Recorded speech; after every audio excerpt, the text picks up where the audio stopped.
CXO Community.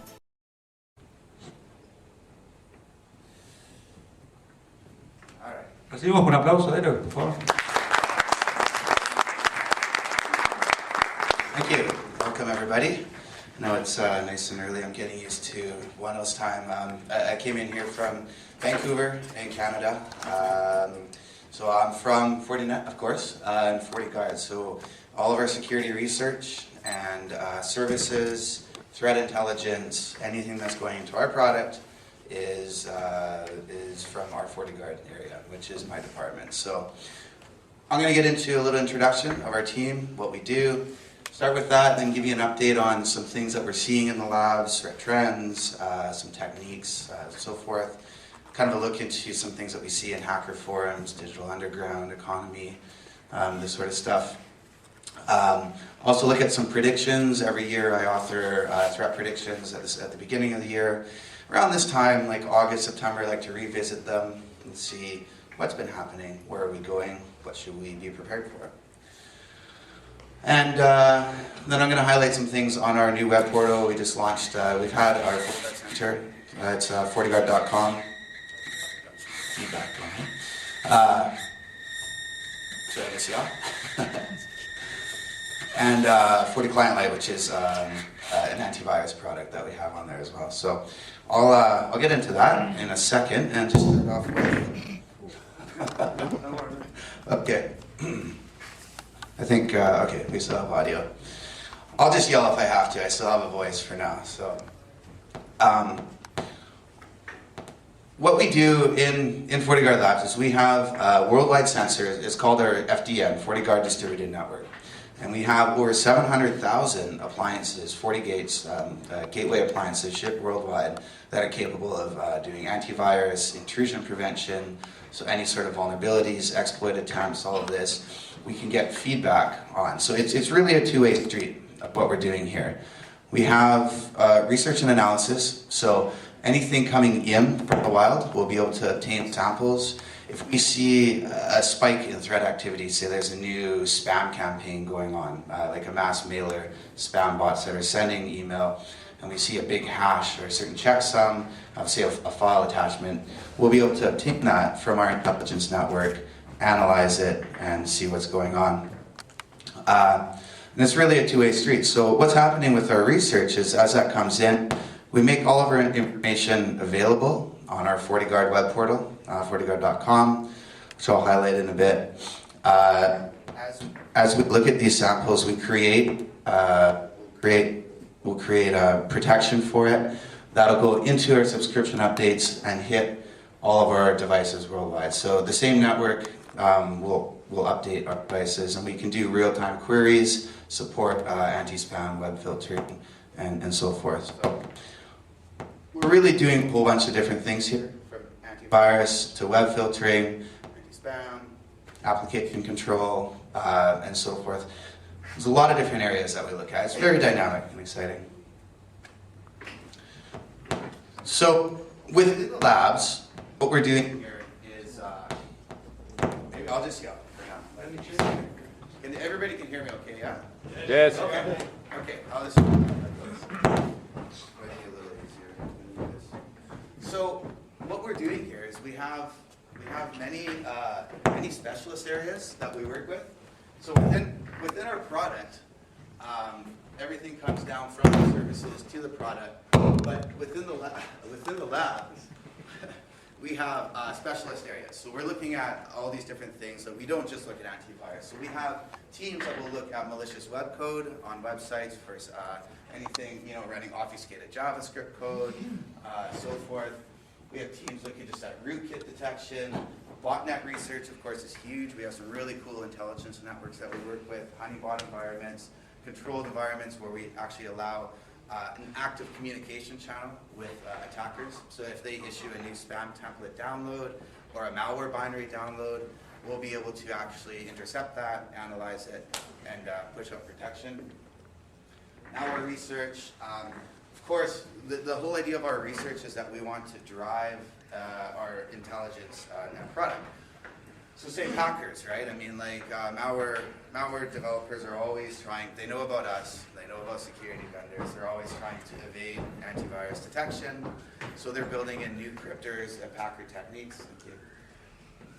So they're building in new cryptors and packer techniques into their products, into malware, and we have to keep up on that. So build support into our engines and get that out onto the network. So research really goes a lot further than just security advisories and reports. It has to go into our technology, so we're staying up to date with the threat landscape on that. We also have a mobile research arm as well, looking at viruses on Symbian, Android, BlackBerry, etc. And all of this, again, gets put into our FDN network. We make many signatures. There's so much volume out there. I mean, we're writing about 200,000 antivirus signatures in 2 weeks. And they're not all different strains. I mean, they're all either polymorphic viruses, or they have different checksums on them. But we have to take a real automated, blended approach, right? So we have intelligence systems that escalate and work with our analysts so that we can create signatures automatically and also with the human touch. So we have a relationship set up like that there. So security research is a big thing of what we do as well. So we've made, we have a big team, not all doing vulnerability discovery. So our FortiGuard team, we have about 130 people worldwide. Within that team, we have a zero-day research team. So we've made over 130 zero-day vulnerability discoveries since 2008. Most of those are critical rated. So remote code execution, obviously you can plant a Trojan, get into a system. Most of these have been, well, the majority of them have been patched. There's about 33 that are still in a zero-day state. So if you ever want to see a list of this, you go to our web portal, fortiguard.com. I've made this information available on there now. So it shows what you'll see when you go to the website.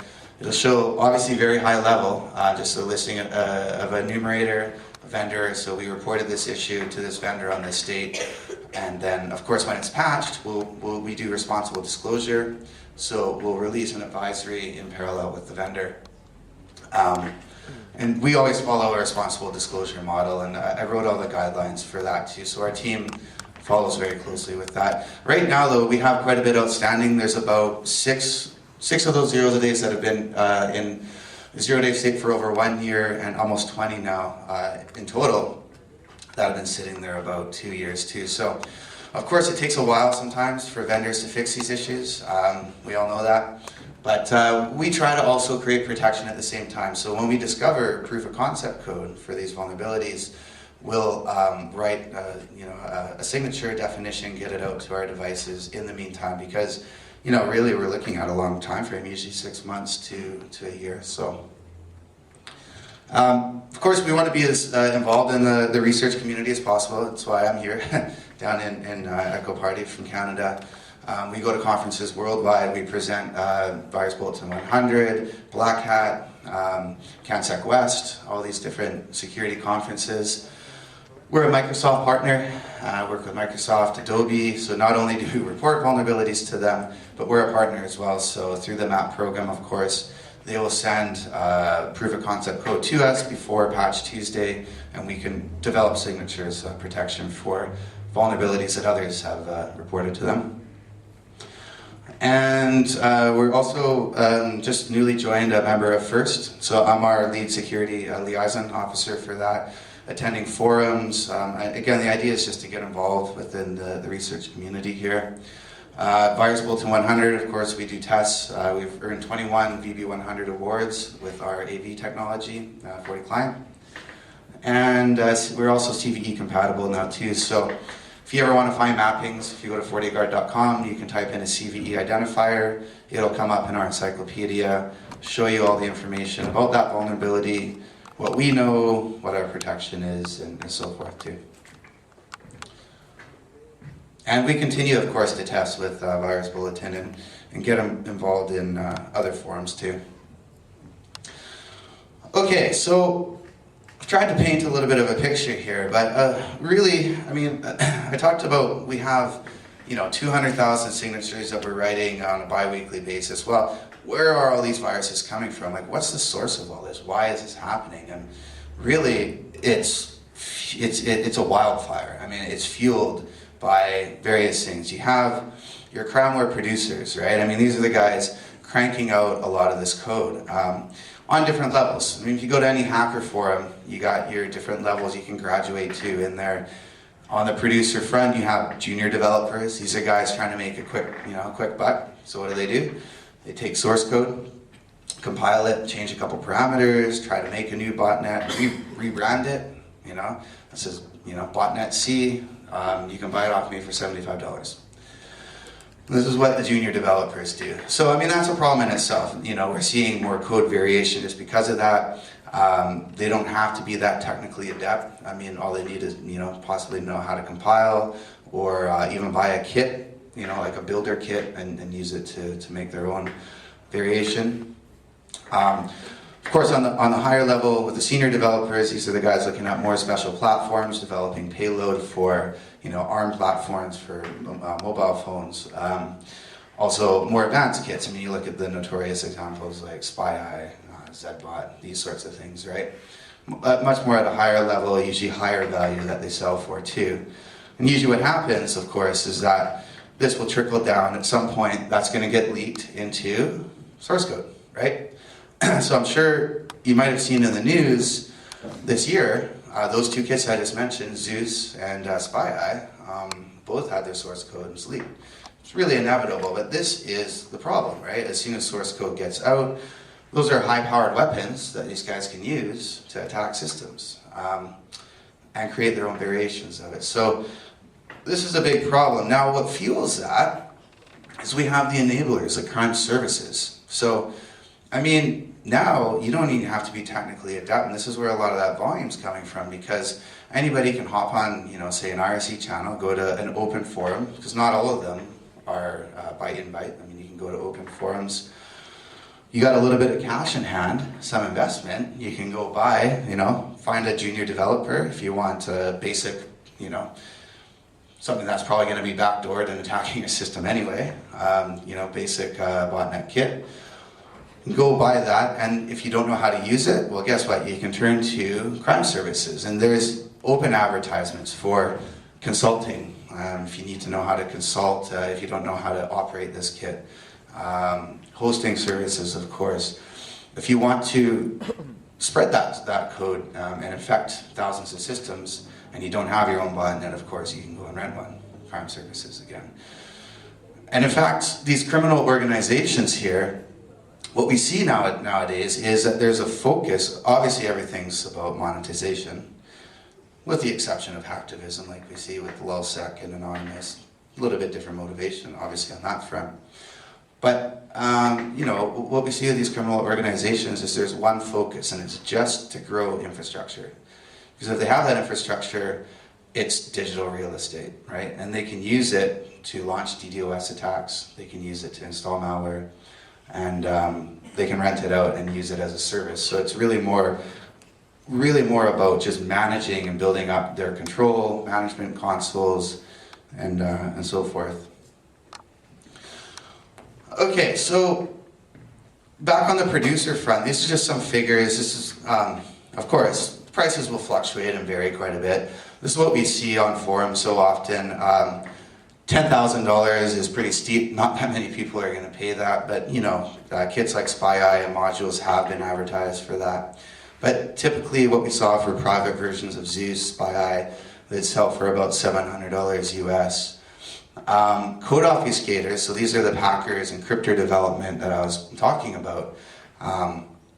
As they build their packers and sell them, these are some screenshots of cryptors and packers that they'll actually sell for private versions.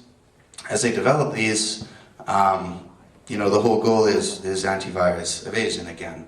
And they've actually set up, if you look at some forums too, they've set up their own quality assurance programs and scanning networks. So, has anybody here heard of VirusTotal? Yes? Okay. So VirusTotal, of course, everybody knows that vendors work with VirusTotal. So we're all getting virus samples from VirusTotal.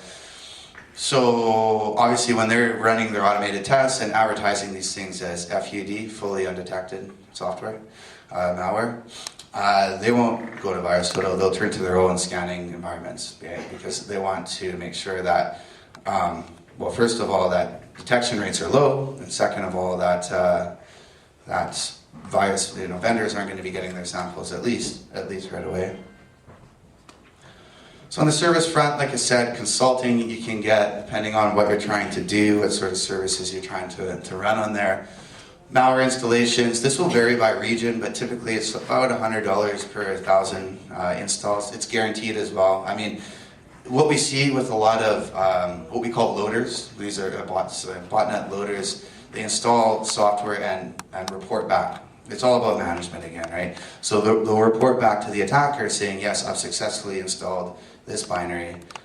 So then on the attacker side, they can manage all of that on their, usually a PHP console, and then to their client say, okay, yes, here's a list of systems that I've installed your malware on. So again, that's the criminal organization aspect of it, right? It's much more of the business element, management mentality for that. DDoS attacks, they'll advertise this. There's usually different levels you can get, right? High power, medium power, low power. It's all about how big of a chunk, how much horsepower you want out of that botnet. Email spam, web spam, so forth. Captcha solving is ridiculously cheap. What we say it's about $1 to solve 1,000 captchas.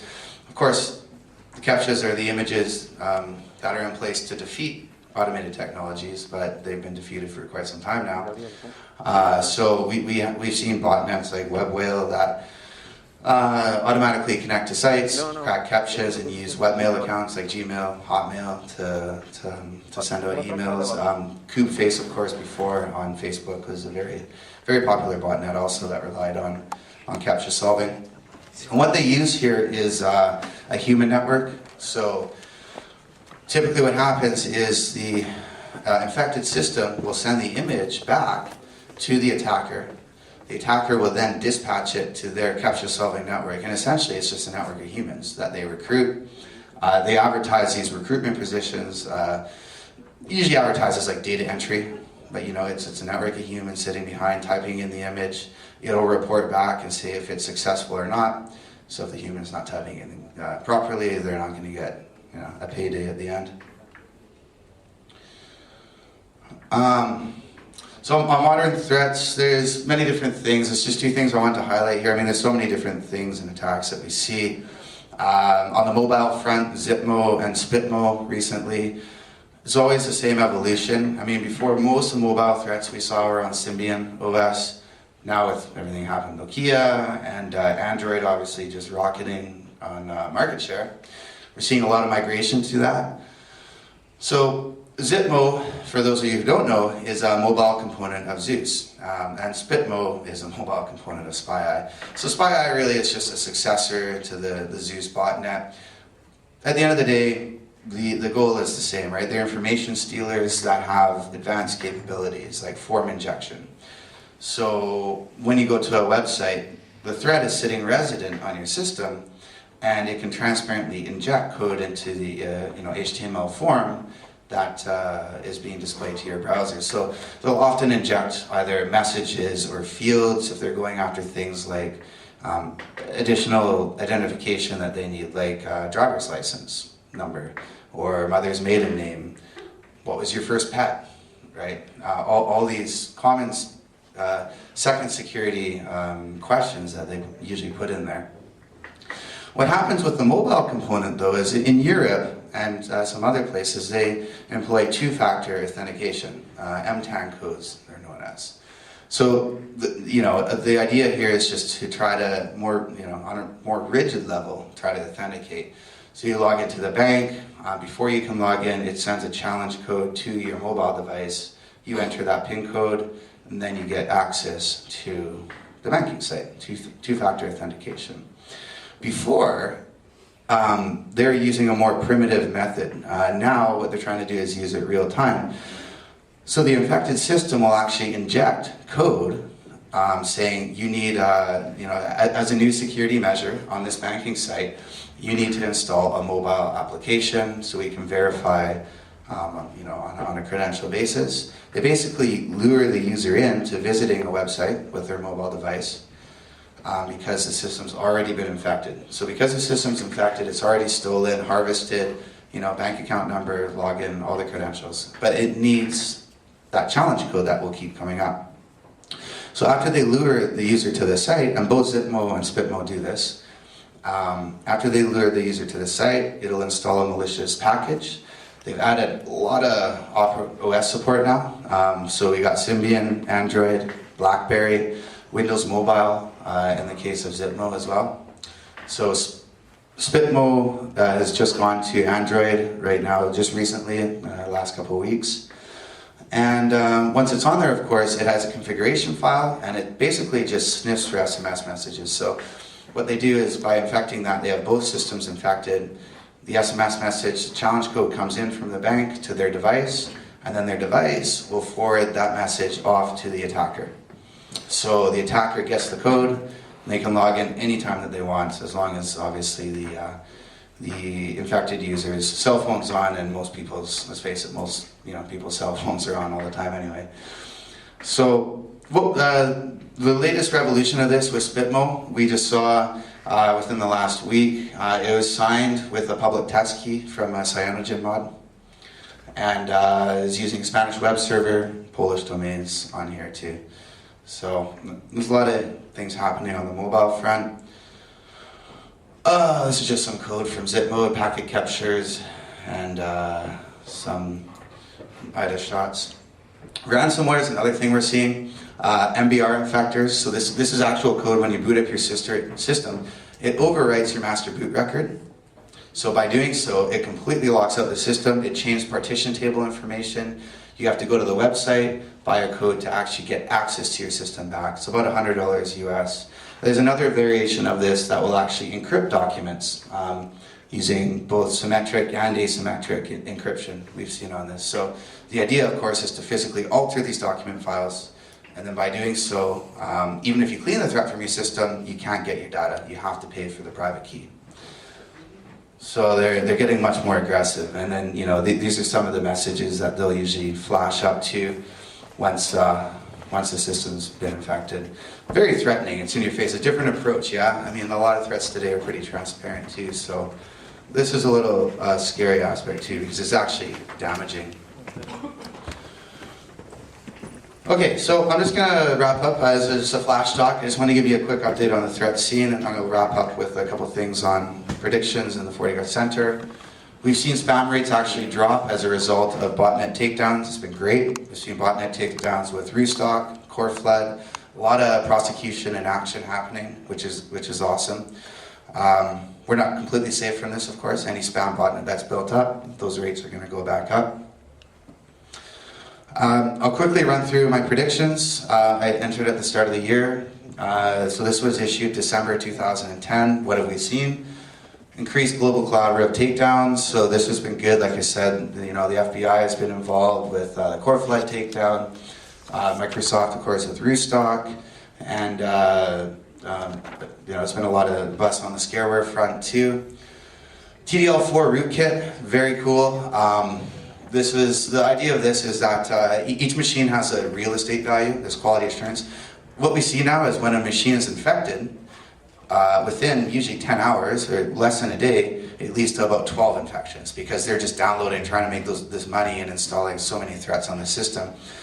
But it's too much, right? I mean, they're installing code that they don't know what it is necessarily, leads to balloon screens of death, rootkits, these sorts of things. So what we're seeing now is more of a quality assurance, and with TDL4, on the system, it actually search for other threats and try to hunt them and kill them because it sees it as a threat. So it's sort of turf war that's happening there. And this prediction was just more seeing that we're going to actually see more 64-bit threats, which we have obviously with TDSS. I mean, successful bypassing patch guard, kernel guard on Windows 7. See more advertisements too. I mean, we've seen on those, going back to the forum examples, hiring for cryptors. I mean, these are job positions now, which is also fueling a lot of this problem that we see. So, up to $2,000 US a month if you're good enough to develop a good packer, a good crypter that you can sell.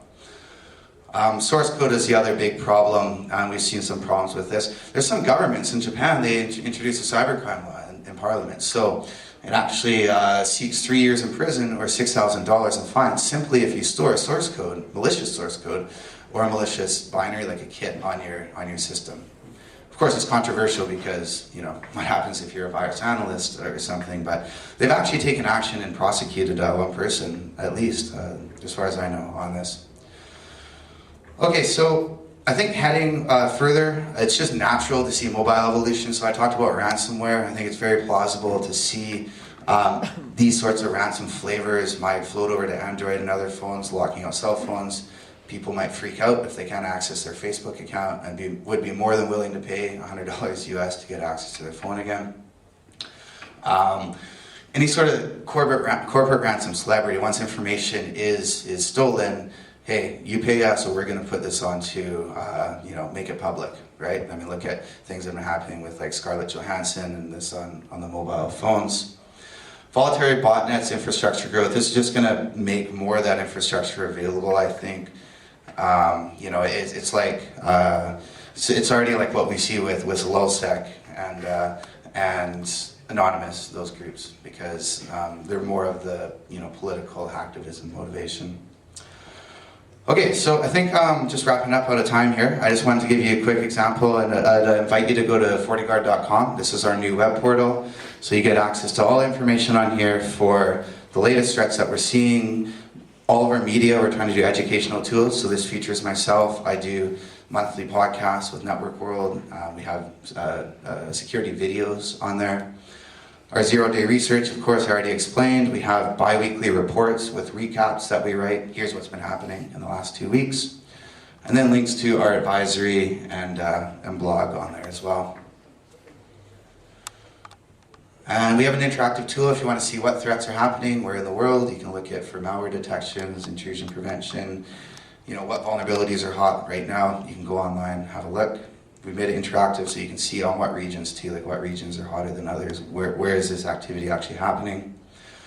We've got a comprehensive encyclopedia, again the CVEs, for botnets, for viruses, you want to search anything, you should be able to find the information that you need through that too. And then the resources, so as I said, the podcast and the videos. This is me and Keith from Network World. We do a really good podcast, at least once a month. Okay, so I'll just wrap it up. We've developed a new version of FortiClient. This is our award-winning AV technology. It's completely free. This is just meant for home use. So it has AV detection. The new version we're launching this week has parental controls and a VPN functionality built into it as well. And you can get that at FortiGuard.com, on CNET, and also we have a FortiClient.com site as well. But again, everything that you possibly could need from our intelligence, you should be able to find on FortiGuard.com. We have a feedback form on there. I'd be more than happy to see any feedback, how we can improve. We're always making strides forward with it too. So I'd like to thank you for coming and watching my talk.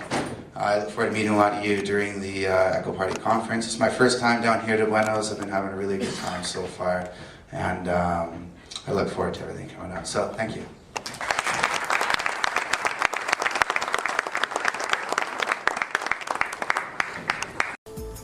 CXO Community.